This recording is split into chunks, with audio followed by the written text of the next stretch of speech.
6 सितंबर 1965 भारतीय सेना सीमा पार कर लाहौर और सियालकोट तक घुस चुकी थी।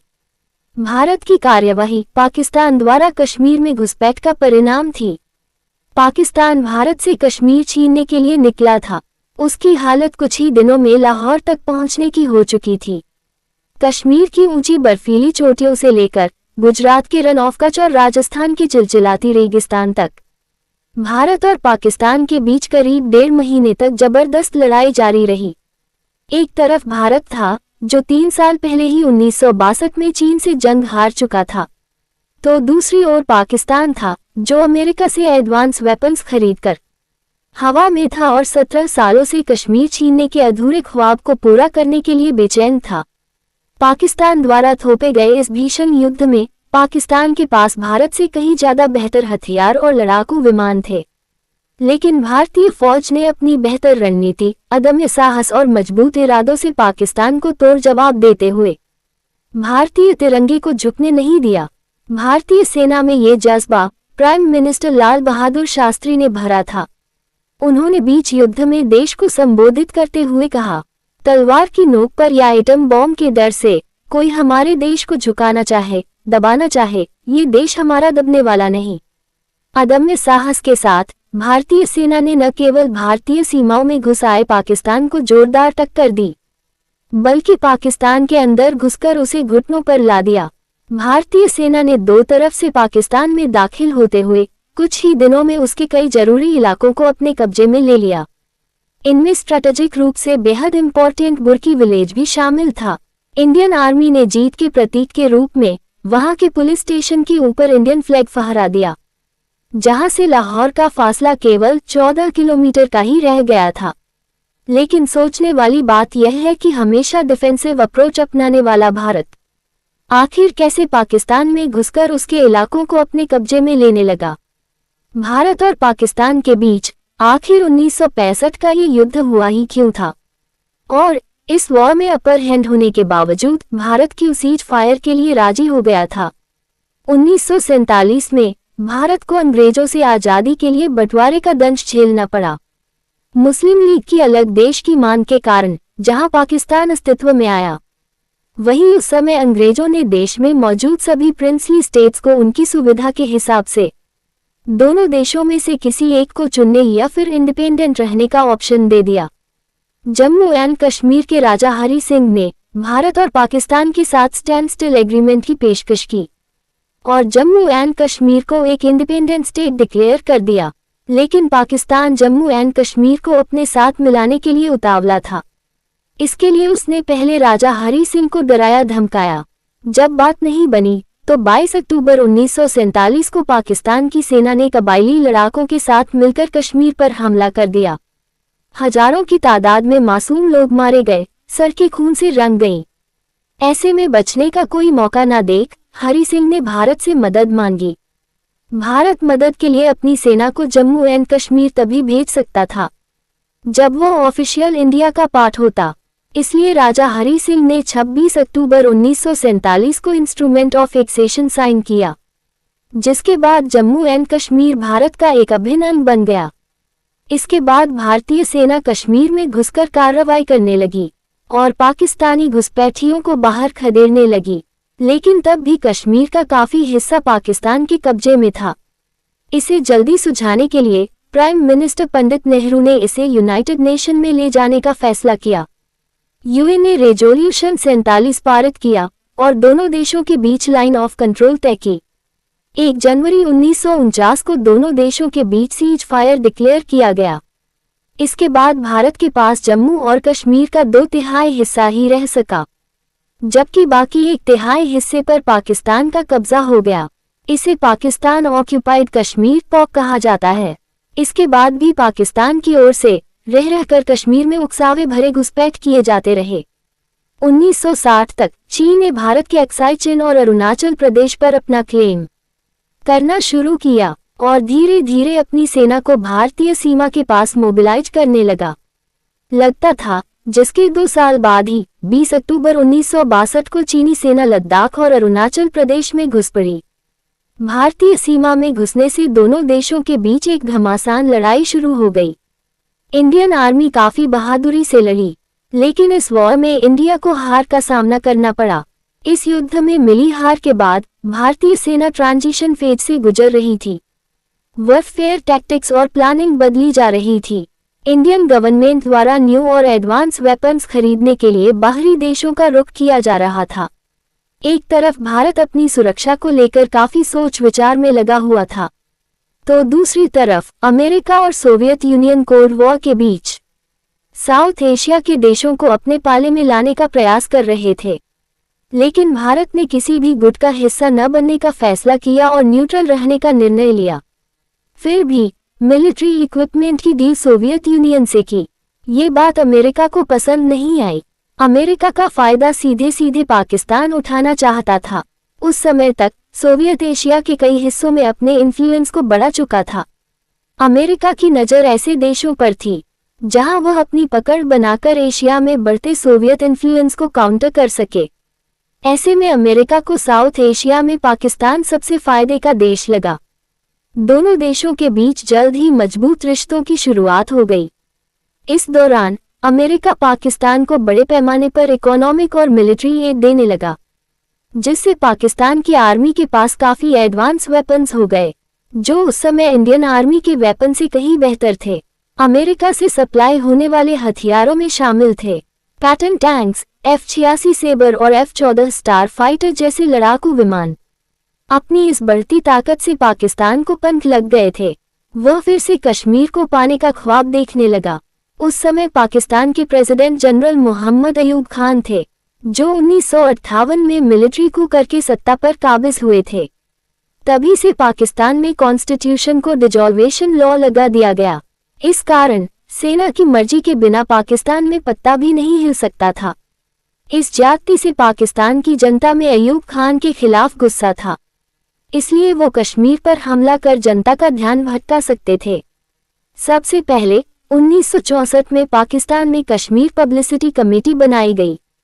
इसका काम पूरी दुनिया के सामने कश्मीर की इमेज को एक पीड़ित राज्य के रूप में दिखाना था। इस कमेटी ने पूरी दुनिया में झूठ फैलाने की कोशिश की कि कश्मीर में मुसलमानों पर अत्याचार हो रहे हैं, जिससे परेशान होकर वहां की जनता पाकिस्तान के साथ जुड़ना चाहती है। पाकिस्तान ने इस अभियान में फॉरेन जर्नलिस्ट और डिप्लोमेट्स को भी शामिल किया, ताकि कश्मीर के विषय पर एक तरफा भावनात्मक कहानी गढ़कर पाकिस्तान के पक्ष में जनमत तैयार किया जा सके।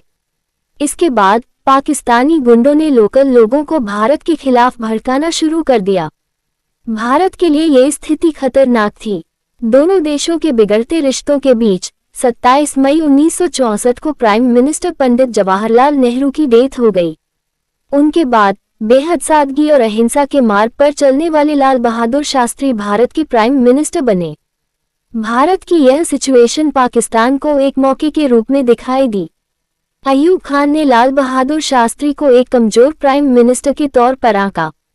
उन्होंने शास्त्री जी के पीएम बनने के कुछ महीने बाद ही 1965 के शुरुआती महीने में गुजरात की सीमा के पास एक 18 मील लंबी सड़क बना दी। ये सड़क भारत के रन ऑफ कच्छ में कई जगह करीब 1.5 मील अंदर तक जाती थी। भारत ने इसके निर्माण पर विरोध किया, तो पाकिस्तान ने यहां इन्फिल्ट्रेशन बढ़ा दी। इसके बाद भारत ने नजर रखने के लिए मार्च 1965 में सरदार चौकी बना दी। सालाना पाकिस्तानी गुस्से में 9 अप्रैल 1965 को रन ऑफ कच्छ पर अपना क्लेम करते हुए ऑपरेशन डेजर्ट हॉक शुरू कर दिया। Pakistani army run of Kutch में घुसकर शालीमार चौकी, सरदार चौकी और जंगल चौकी पर आक्रामक हमले करने लगी। अचानक हुए इस हमले में भारत को शालीमार चौकी पर हार का सामना करना पड़ा, लेकिन सरदार चौकी पर भारत के सीआरपीएफ जवानों ने पाकिस्तानी सेना को जोरदार टक्कर दी। उस समय भारत पहले से ही कई समस्याओं का सामना कर रहा था। बारिश न होने की वजह से देश में भयंकर सूखे की स्थिति थी। इन समस्याओं के बावजूद शास्त्री जी ने डटकर मुकाबला किया। उनके आदेश पर इंडियन आर्मी ने पाकिस्तान को मुंहतोड़ जवाब देना जारी रखा। ये युद्ध करीब 3 महीने तक चलता रहा। दोनों देशों के बीच युद्ध न रुकता देख ब्रिटेन प्राइम मिनिस्टर रॉल्ड विल्सन ने मीडिएट करके युद्ध को रुकवाने की पहल की। इसके बाद 30 जून 1965 को दोनों देशों ने सीज फायर एक्सेप्ट कर लिया। इस दौरान रन ऑफ कच्छ की करीब 10 पर जमीन पाकिस्तान को दे दी गई। इसके बाद दोनों देशों के बीच युद्ध खत्म हो सका। कच्छ में मिली इस छोटी सी जीत से पाकिस्तान के हौसले बुलंद थे। उसे लग रहा था कि 1962 के युद्ध में चीन से हारा भारत कमजोर हो चुका है और पाकिस्तान के साथ अब युद्ध की स्थिति में नहीं है। इस सीज फायर के जरिए पाकिस्तान युद्ध को खत्म करने का दिखावा कर रहा था। वहीं दूसरी ओर उसके द्वारा भारत पर एक और बहुत बड़े हमले की साजिश रची जा रही थी। ये साजिश कश्मीर को कब्जा करने के लिए की जा रही थी। दरअसल अयूब खान को लगता था कि अमेरिका की तरफ से मिले एडवांस वेपन्स के कारण पाकिस्तान इस बार भारत को युद्ध में हरा देगा। 3 साल पहले 1962 में चीन से हुई इंडिया की हार को देखते हुए उनका ये भ्रम और भी मजबूत हो चुका था। पाकिस्तान पहले ही कश्मीर में घुसपैठियों के जरिए गड़बड़ी करने में लगा हुआ था। वहीं उसने कश्मीर को भारत से बिल्कुल अलग करने के लिए एक साथ 2 ऑपरेशन प्लान किए।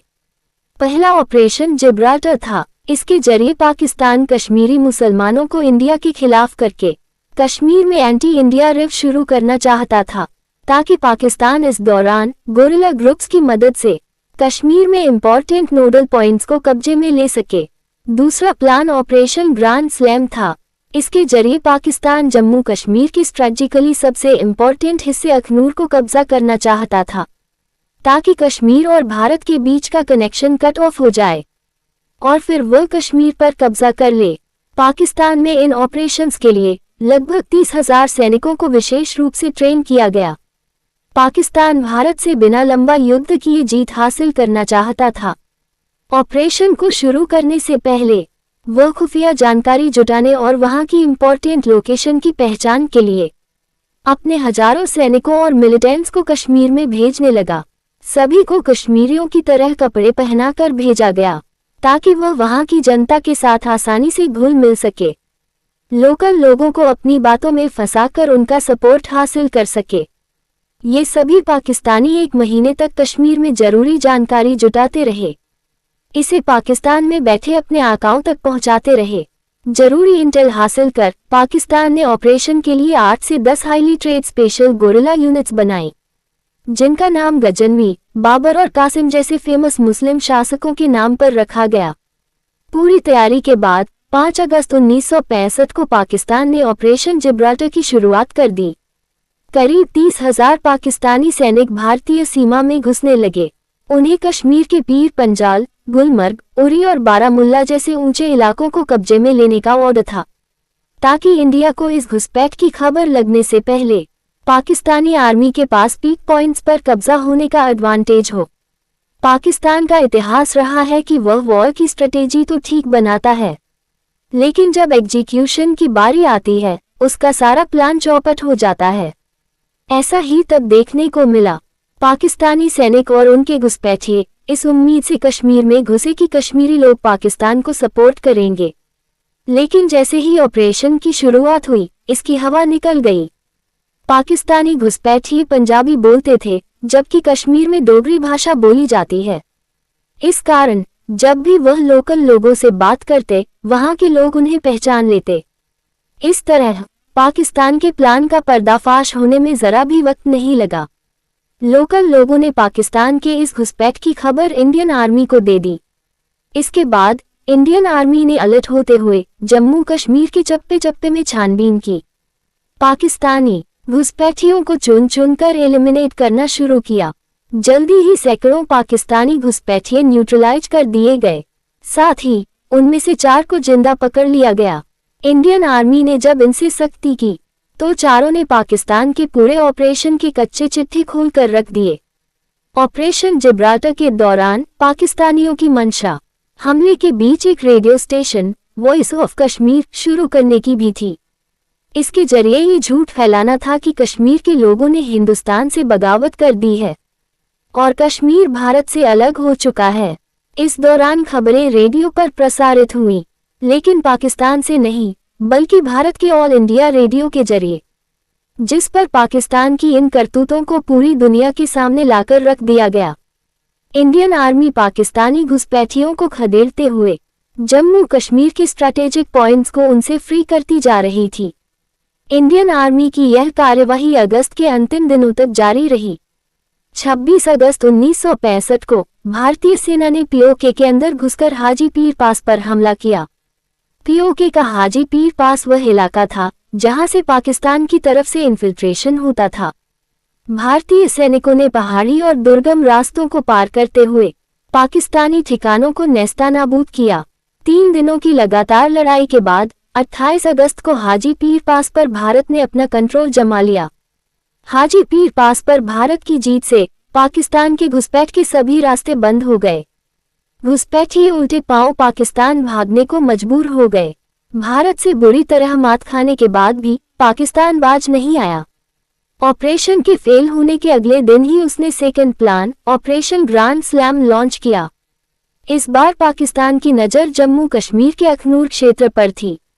पाकिस्तान अखनूर में चिनाब नदी पर बने एक ब्रिज को तोड़कर भारत को कश्मीर के साथ जोड़ने वाली इकलौती सड़क पर कब्जा जमाना चाहता था, ताकि भारत से कश्मीर का कनेक्शन ही कट जाए और कश्मीर तक इंडियन आर्मी अपने सैन्य सामान नहीं ला पाए। इसी मकसद के साथ 1 सितंबर 1965 को सुबह 3:30 बजे पाकिस्तानी आर्मी भारी संख्या में तोपों और टैंकों के साथ बॉर्डर क्रॉस कर तेजी के साथ अखनूर की तरफ बढ़ने लगी। पिछले ऑपरेशन के बाद इंडियन आर्मी भी अलर्ट थी। उसने इस हमले का तुरंत मुंहतोड़ जवाब देना शुरू किया।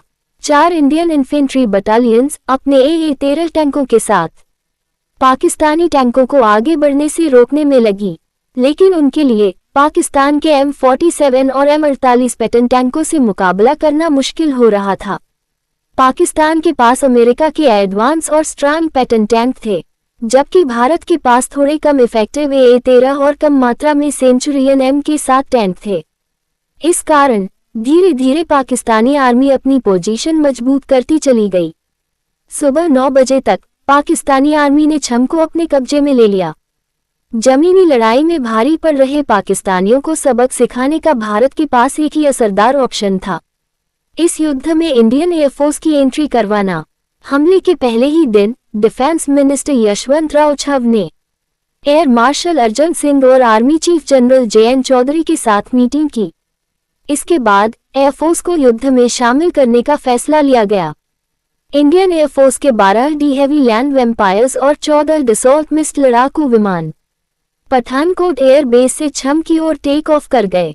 इसके जवाब में पाकिस्तान एयरफोर्स ने भी अपने F-86 सैबर्स लड़ाकू विमान मैदान में उतारे। सेना को डिफेंसिव होते देख 3 सितंबर को प्राइम मिनिस्टर लाल बहादुर शास्त्री ने अपनी कैबिनेट की इमरजेंसी मीटिंग बुलाई। कैबिनेट और सभी मिलिट्री चीफ से इंटेंसिव कंसल्टेशन के बाद ये तय हुआ कि India all out military action लेगा। पहली बार इंडियन आर्मी LOC को क्रॉस कर लाहौर और सियालकोट को अपने कब्जे में लेगी। इसके पीछे मकसद था कश्मीर से पाकिस्तानी आर्मी का ध्यान भटकाना। पाकिस्तानी हिस्सों को कब्जा कर भारत इसका इस्तेमाल युद्ध के बाद बेहतर नेगोशिएशंस के लिए करना चाहता था। उसी दिन ये ऑर्डर आर्मर डिवीजन तक पहुंचाने के लिए एक डिस्पैच राइडर भेजा गया, लेकिन रास्ते में ही पाकिस्तानी आर्मी ने उसे पकड़ लिया। इसकी जानकारी अपनी मिलिट्री इंटेलिजेंस तक पहुंचा दी कि भारत लाहौर पर हमले की प्लानिंग कर रहा है। हालांकि पाकिस्तान में किसी ने इस पर विश्वास नहीं किया। उन्हें लगा कि भारत ने जानबूझकर उनका ध्यान युद्ध से भटकाने के लिए अपने डिस्पैच राइडर को पकड़वाने का नाटक किया। इस तरह पाकिस्तान ने इस पर कोई एक्शन नहीं लिया। भारत का ये प्लान फेल होते होते बच गया। इधर कश्मीर में घमासान लड़ाई जारी थी। पहले ही दिन पाकिस्तानी एयरफोर्स भारी पड़ती दिख रही थी। उसने इंडियन एयरफोर्स के कई वैम्पायर्स विमानों को शॉट डाउन कर अपनी एक्टिविटीज श्रीनगर से लेकर पंजाब तक बढ़ा दी। वहीं पाकिस्तानी फोर्सेस मुनावर तवी रिवर को पार कर पहले ही छम तक आ पहुंची थी। सिचुएशन ऐसी थी कि कश्मीर भारत के हाथ से फिसलता दिख रहा था। तभी पाकिस्तान की तरफ से एक ऐतिहासिक गलती हुई, जो उसे बैकफुट पर धकेलने के लिए काफी थी। पाकिस्तान ने बीच युद्ध में इस ऑपरेशन को लीड कर रहे commander major general Akhtar Hussain न मलिक को हटाकर उसकी जगह मेजर जनरल याया खान को नया कमांडर बना दिया गया। वजह कुछ और नहीं बल्कि पाकिस्तान के इस जंग में जीतने पर प्रेसिडेंट जनरल अयूब खान का क्रेडिट किसी और के बीच न बच जाए, इसलिए ऐसा किया गया। उन्हें कहाँ पता था कि आगे चलकर यह बदलाव उन्हें बहुत महंगा साबित होगा। कमांडर के बदले जाने में ही 1 दिन से ज्यादा का वक्त लग गया, जिससे पाकिस्तानी आर्मी कंफ्यूज हो गई और उनका अटैक कमजोर बढ़ गया। इतना वक्त भारतीय सेनाओं के लिए एकजुट होकर बेहतर स्ट्रैटेजी से काउंटर अटैक प्लान करने के लिए काफी था। मौके की नजाकत को समझते हुए इंडियन फोर्सेस ने अपने हमले तेज कर दिए, यहाँ के कई मोर्चों पर अपनी स्थिति बेहद मजबूत कर ली। इस बीच स्क्वाड्रन लीडर ट्रेवर किलोर ने अद्भुत बहादुरी दिखाई, अपने से कई गुना बेहतर पाकिस्तानी F-86 सेबर को शॉट डाउन कर दिया, जिससे इंडियन एयरफोर्स का हौसला कई गुना बढ़ गया। 5 सितंबर तक यहाँ घमासान लड़ाई चलती रही। इंडियन आर्मी ने पाकिस्तानी आर्मी को कम में ही रोक दिया, उसके ऑपरेशन ग्रैंड स्लैम को भी फेल कर दिया। धीरे धीरे भारत को लीड हासिल होते देख पाकिस्तानी सेना का मनोबल टूटने लगा। अपनी सेना को मजबूत स्थिति में पाकर भारत ने पाकिस्तान में घुसकर आक्रमण करने का फैसला किया। प्लानिंग के मुताबिक 6 सितंबर को भारतीय सेना लाहौर और सियालकोट पर कब्जा जमाने के मकसद से पाकिस्तानी सीमा के अंदर दाखिल हो गई। पाकिस्तान इस मामले में क्लूलेस था। इंडियन आर्मी बिना किसी खास रुकावट के तेजी से आगे बढ़ती चली गई। कुछ ही घंटों में लाहौर के काफी नजदीक पहुंच गई। मेजर जनरल निरंजन प्रसाद के नेतृत्व में इंडियन आर्मी की 15th इन्फेंट्री डिवीजन ईचोक कैनाल को पार करके पाकिस्तान के बटा आपू तक घुस गई। 15th इन्फेंट्री डिवीजन को पीछे से एक टैंक रेजिमेंट भी सपोर्ट कर रहा था, जो शर्मन टैंक से लैस था। कुछ ही समय में भारतीय सेना ने आगे बढ़ते हुए लाहौर इंटरनेशनल एयरपोर्ट के बेहद नजदीक पहुंचकर एक गांव में अपना डेरा डाल लिया। अगले दिन सुबह जब पाकिस्तान नींद से जागा, तब उसे पता चला कि भारतीय सेना उसके सर पर बैठी हुई है। भारतीय सेना के लाहौर में घुसने की खबर जब अयूब खान को लगी, तो उनके पैरों तले जमीन खिसक गई। फॉरेन मिनिस्टर जुल्फिकार अली भुट्टो और फॉरेन सेक्रेटरी अजीज अहमद उन्हें ये यकीन दिलाने में लगे थे कि भारत कभी भी पाकिस्तान की सीमा में प्रवेश नहीं करेगा। वहीं उनकी सोच से परे इंडियन आर्मी लाहौर के नियर बाय विलेजेस को अपने कंट्रोल में ले रही थी। अगला टारगेट बुर्की विलेज था, जो लाहौर से केवल 14 किलोमीटर की दूरी पर था। कर्नल अनंत सिंह के नेतृत्व में भारतीय सेना ने आगे बढ़ते हुए बुर्की के आसपास की कई बस्तियों और बंकर को अपने कब्जे में ले लिया। हालांकि बुर्की विलेज अभी भी उनकी पकड़ से दूर था। सुरक्षा के लिए वहां पाकिस्तानी आर्मी भी आ पहुंची थी, जो चप्पे चप्पे पर आर्टिलरी और टैंक तैनात कर भारतीय सेना के साथ दो हाथ करने लगी। 6 सितंबर के ही दिन भारत की एक दूसरी सैन्य टुकड़ी थरी जाट रेजिमेंट कर्नल डेसमंड हेडे के नेतृत्व में डोगराई की ओर बढ़ी चली आ रही थी। डोगराई से ग्रैंड ट्रंक रोड सीधे लाहौर तक जाता था, इसलिए डोगराई को कैप्चर कर भारतीय सेना पाकिस्तानी आर्मी को मिल रही सभी सप्लाई रोकना चाहती थी। थरी जाट रेजिमेंट ने दुश्मन की कड़ी सुरक्षा को तोड़ते हुए जल्दी ही डोगराई पर अपना कब्जा जमा लिया। पाकिस्तानी आर्मी इस अनएक्सपेक्टेड हमले के लिए बिल्कुल तैयार नहीं थी, लेकिन डोगराई पर इंडियन आर्मी का कब्जा होता देख पाकिस्तान ने मोर्चा संभालते हुए हवाई हमले शुरू कर दिए। पाकिस्तानी के जबरदस्त पलटवार से भारतीय सैनिकों को डोगराई से पीछे हटना पड़ा, लेकिन उन्होंने डोगराई को फिर से अपने नियंत्रण में लेने के लिए डोगराई के ही पास सतपुरा विलेज में कब्जा बनाए रखा। इसी रात पाकिस्तान ने अपने 180 ट्रूपर्स को C-130 हरकुलस ट्रांसपोर्ट जेट्स के जरिए भारत के पठानकोट, आदमपुर और हलवारा एयरबेस पर हमला करने के लिए भेजा, लेकिन यहाँ भी उन्हें मुंह की खानी पड़ी। इंडियन फोर्सेस पहले से ही इस हमले को नाकाम करने के लिए तैयार बैठी थी। भारतीय वायुसेना ने पाकिस्तान के जेट्स को खड़ा करना शुरू कर दिया। भारतीय पायलटों ने दुश्मन के कई लड़ाकू विमानों को हवा में ही नष्ट कर दिया, जिससे धीरे धीरे पाकिस्तान के हवा हमलों की गति कमजोर पड़ने लगी। हमले की सूचना पाकर लोकल पुलिस भी सेना का साथ देने आ गई, जिसके बाद पाकिस्तानी कमांडोज का हाल ये हुआ कि 180 में से केवल 20 कमांडोज ही वापस पाकिस्तान जा सके, मारे गए और 138 को बंदी बना लिया गया। पाकिस्तान की इस हार के पीछे सबसे बड़ा कारण था कोई प्रॉपर ब्रीफिंग और एडिक प्लानिंग न होना। हमला करने की जल्दबाजी में पाकिस्तान एक के बाद एक कई मोर्चों पर भारतीय सेनाओं से शिकस्त खा रहा था। ऐसे ही पाकिस्तान ने 7 सितंबर को नेवल वेसल्स की मदद से गुजरात के द्वारका शहर में भारी बम्बारमेंट करके ऑपरेशन द्वारका की शुरुआत कर दी। इससे पाकिस्तान नॉर्थ फ्रंट पर भारी पड़ रही इंडियन एयरफोर्स का ध्यान इस तरफ डाइवर्ट करना चाहता था। साथ ही पाकिस्तान यहां इंडियन नेवी के रडार इंस्टॉलेशंस को भी डिस्ट्रॉय करना चाहता था। लेकिन इस हमले का भी पाकिस्तान को कोई खास फायदा नहीं हुआ। इंडिया इस वॉर में नेवी कन्फ नहीं चाहता था, लेकिन फिर भी पाकिस्तानी नेवी के इस हमले पर इंडियन नेवी ने जल्दी ही काबू पा लिया। हालांकि इस हमले में इंडियन नेवी को काफी नुकसान भी उठाना पड़ा। इसलिए इस वॉर के बाद इंडियन गवर्नमेंट ने नेवी को और मजबूत करने की जरूरत महसूस की। बाद में इसके लिए बजट भी कई गुना बढ़ाया गया। वही इस हार से बौखलाए पाकिस्तान ने 8 सितंबर को एक नया दांव खेलते हुए ऑपरेशन वाइंड अप की शुरुआत कर दी। इस ऑपरेशन के जरिए पाकिस्तान लाहौर और सियालकोट के मोर्चे पर भारतीय सेना को रोकना चाहता था। साथ ही भारतीय सीमा में घुसकर पंजाब के अमृतसर और राजस्थान के मुनाबाव पर कब्जा जमाना चाहता था। इसी मोटिव के साथ जहां उसकी एक सैन्य टुकड़ी अमृतसर की तरफ बढ़ी, वहीं दूसरी टुकड़ी राजस्थान से बॉर्डर क्रॉस कर मुनाबाव में भारतीय पुलिस चौकियों पर कब्जा जमाने आई। पाकिस्तान की बढ़ती गतिविधियों को देखते हुए भारतीय सेना की 5th Maratha light infantry regiment Rajasthan police को सपोर्ट करने पहुंची। भारतीय सैनिकों ने 24 घंटे तक बहादुरी से मोर्चा संभाले रखा, लेकिन पाकिस्तानी सेना की भारी गोलीबारी और हमलों के चलते स्थिति बहुत गंभीर हो गई थी। यहाँ उनका पलड़ा भारी होता जा रहा था, इसलिए एक और रेजिमेंट को मदद के लिए भेजा गया। लेकिन पाकिस्तानी एयरफोर्स ने पूरे क्षेत्र पर हवाई हमले शुरू कर दिए। गदरा रोड रेलवे स्टेशन के पास अतिरिक्त सुरक्षा बल के साथ आ रही ट्रेन पर भी हमला किया, जिससे 5th Maratha light infantry regiment कमजोर पड़ गई। अगले कुछ दिनों में पाकिस्तानी सेना ने मुनाबाव को अपने कब्जे में ले लिया। वहीं पाकिस्तान की दूसरी सैन्य टुकड़ी 1 आर्म डिवीजन अपने पैटर्न टैंक से गोले बरसाते हुए पंजाब के खीमखर सेक्टर में आगे बढ़ने लगी। ये हमला इतना जबरदस्त था कि आसपास के इलाके तेज आवाजों से थर्रा उठे। ब्रिगेडियर थॉमस केथ योगराज ने आगे बढ़कर मोर्चा संभाल लिया। पाकिस्तानी अटैक को कमजोर करने के लिए उनके पैटर्न टैंकों को रोकना सबसे जरूरी था।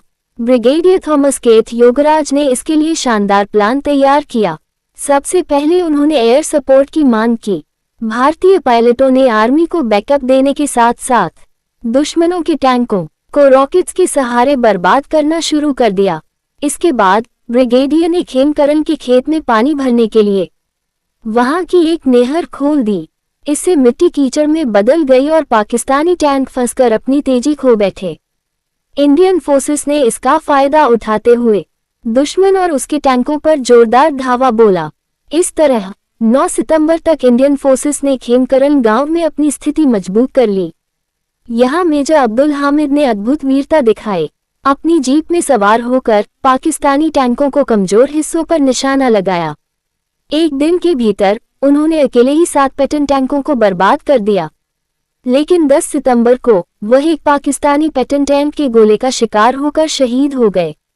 आगे चलकर उनकी वीरता के लिए भारत सरकार ने उन्हें परमवीर चक्र से सम्मानित किया। उनकी इस शानदार टैक्टिक को दूसरे भारतीय सैनिकों ने भी अपनाया। 97 पाकिस्तानी टैंकों को डिस्ट्रॉय कर यहां एक बड़ी जीत हासिल की। भारतीय सेना की शौर्य गाथाओं के लिए मशहूर इस लार्जेस्ट टैंक बैटल को बैटल ऑफ असल उत्तर के नाम से जाना जाता है। इसने इस वॉर की दिशा को भारत के पक्ष में कर दिया। वहीं लाहौर के पास मौजूद बुर्की को अपने कंट्रोल में लेने के लिए भारतीय सैनिकों की कोशिश रंग लाई। उन्होंने 9 सितंबर तक बुर्की मोर्चे के अधिकांश हिस्से पर कब्जा जमा लिया। भारतीय सेना ने यहां से पाकिस्तानी सैनिकों को खदेड़ दिया और उनके बंकर को तहस नहस कर अपने विजय के प्रतीक के रूप में वहां तिरंगा फहरा दिया। कई महत्वपूर्ण मोर्चों पर जीत से उत्साहित भारतीय सेना अपने अगले टारगेट सियालकोट की तरफ मूव कर गई। 10 सितंबर को भारतीय सेना की 1st armoured brigade brigadier Khemkaran Singh और मेजर भूपेंद्र सिंह के नेतृत्व में सियालकोट के फलोरा पर आक्रमण कर दिया। इस मोर्चे पर भारतीय सेंचुरियन टैंक और पाकिस्तानी पैटर्न टैंक आपस में भिड़ गए। भारतीय सैनिकों को पैटर्न टैंक्स को खत्म करने का तरीका पता चल चुका था। उन्होंने यहाँ भी बैटल ऑफ असल उत्तर की टैक्टिक्स अपनाई। 11 सितंबर तक 66 पाकिस्तानी टैंकों को पूरी तरह बर्बाद कर बैटल ऑफ फ्लोरा भी जीत लिया। इस जीत में कई भारतीय सैनिकों की कुर्बानी शामिल थी।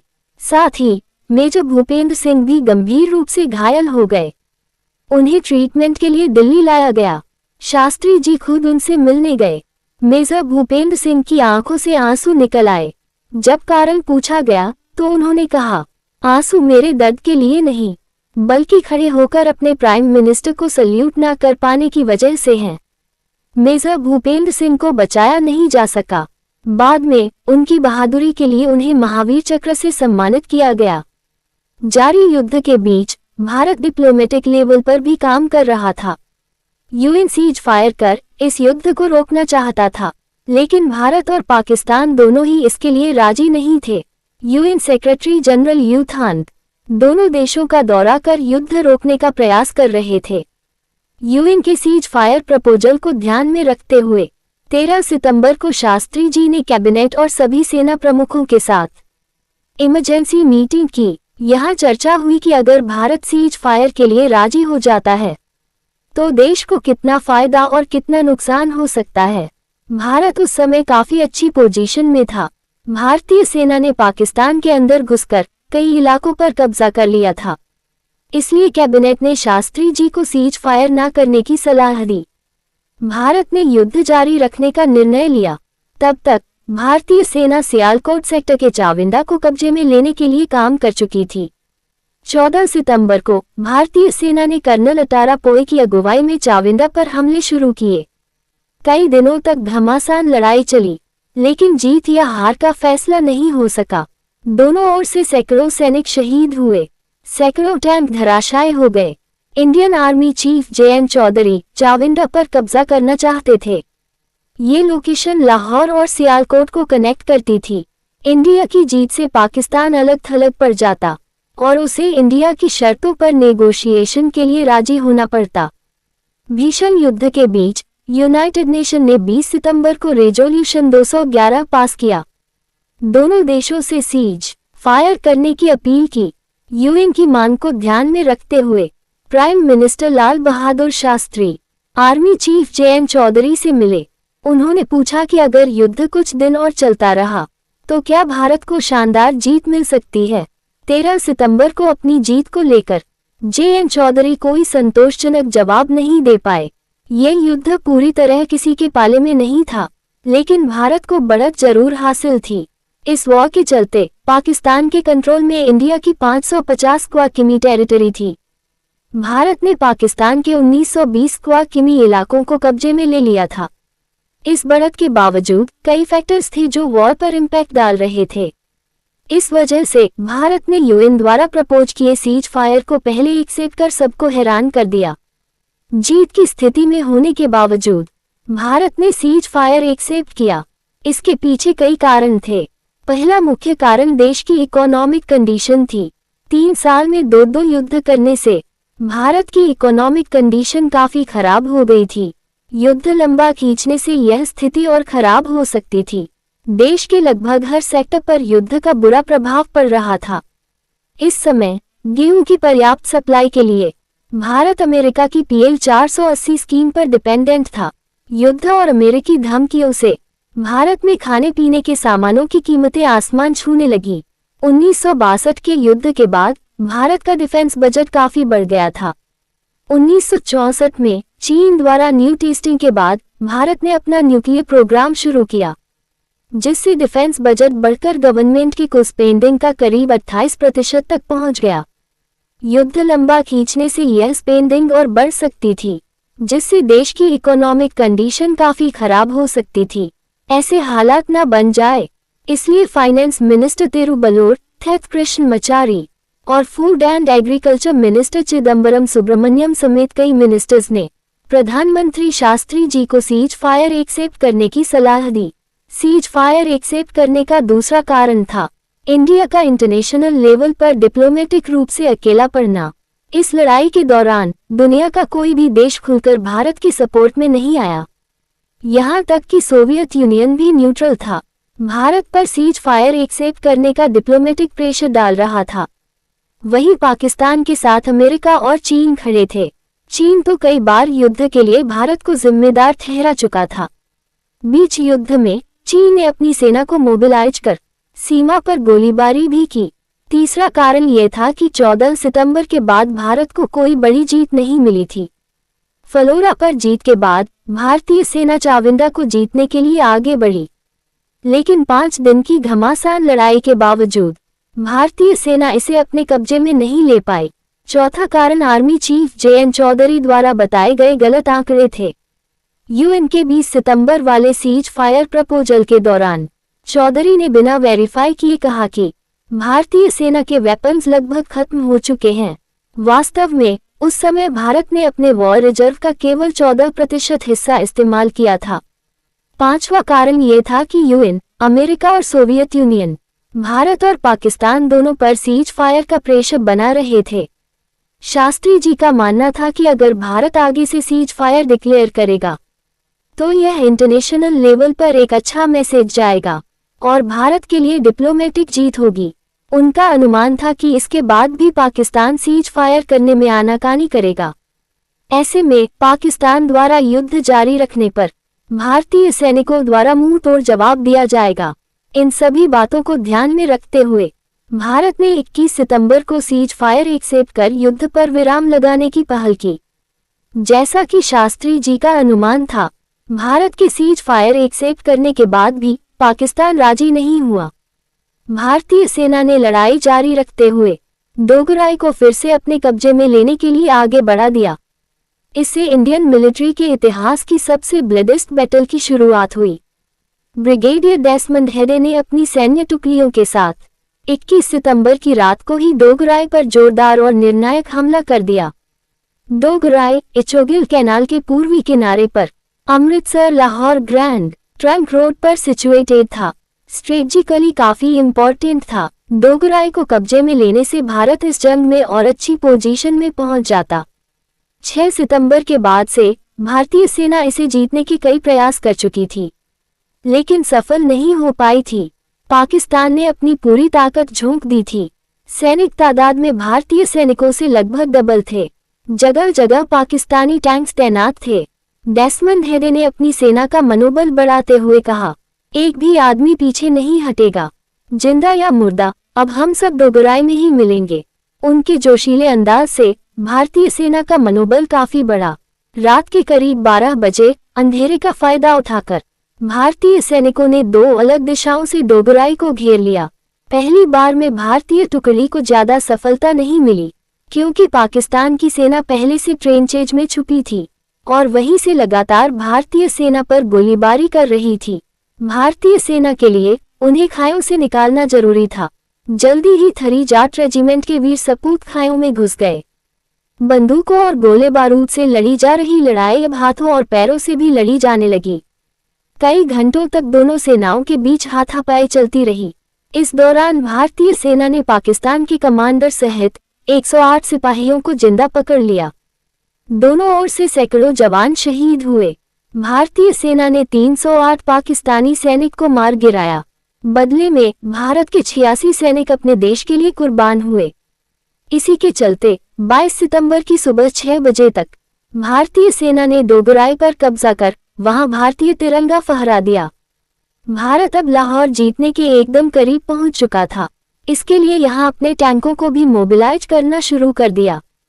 भारत की इस जीत से पाकिस्तान की हालत खराब हो गई। पाकिस्तान पहले ही अपने काफी इलाके भारत के हाथों गंवा चुका था। इसके बाद अयूब खान भी सीज फायर के लिए राजी हो गए। दोनों देशों द्वारा सीज फायर एक्सेप्ट करने के अगले ही दिन 23 सितंबर को दोनों सेनाएं अपने अपने देश की ओर कूच करने लगी। इसके साथ ही सेकंड वर्ल्ड वॉर के बाद लड़ी गई सबसे भीषण लड़ाई खत्म हो गई। इस लड़ाई में भारत से मिली हार के बाद अयूब खान इतने निराश थे कि उन्होंने अपने कैबिनेट के साथ बैठक में कहा, पाकिस्तान 50 लाख कश्मीरियों के लिए 10 करोड़ पाकिस्तानियों की जिंदगी को कभी खतरे में नहीं डालेगा। सीज फायर के करीब 3 महीने बाद जनवरी 1966 में पीस टॉक के लिए लाल बहादुर शास्त्री और अयूब खान ताशकंद में मिले। दोनों के बीच ताशकंद एग्रीमेंट हुआ। इस समझौते में दोनों देशों ने युद्ध के दौरान अरेस्ट किए गए सैनिकों को लौटाने और कब्जा क्षेत्रों को वापस करने का फैसला किया। लेकिन 11 जनवरी 1966 को शास्त्री जी की रहस्यमयी परिस्थितियों में मौत हो गई। पूरे भारत में शोक की लहर थी।